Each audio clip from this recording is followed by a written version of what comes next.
right then. John chapter 19. John chapter 19.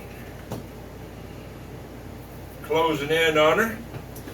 See, when we get to about the time we get to John 19, you'll see it in the little lesson, and they've taken, this is what they've been shooting for the whole time. Ever since they couldn't throw him off in his words, ever since they couldn't trip him up or accuse him with any merit, they tried to stop him in every which way they could. So all of a sudden they just decided they was going to try and kill him.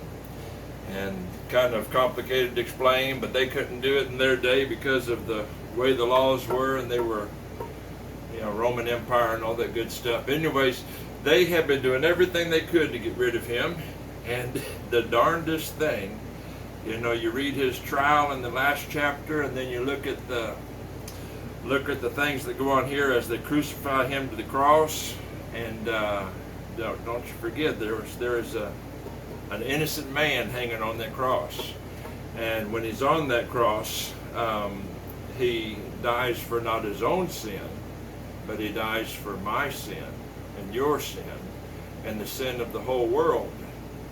You read through this thing, and you're going to find out that they go before him and they say, "Get him, crucify him, crucify him."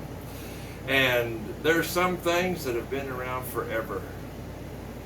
They cannot convince Pilate that he needs crucifying. He is not guilty of anything, and Pilate can see that clearly. And they resort to the nastiest subject ever invented, and that's politics.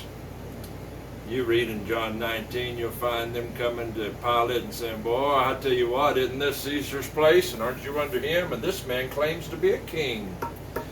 If you don't crucify him for us, you're going to be a friend of Jesus and not a friend of Caesar's." Basically, that's what he goes in there and says.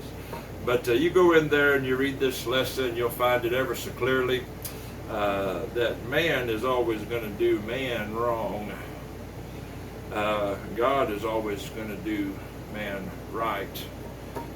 And the biggest example of it is when he went to the cross. He didn't have to. He voluntarily did it. It comes out in the lesson. But you take a look at it, see what you think, and I will see you in John chapter 20. John chapter 20.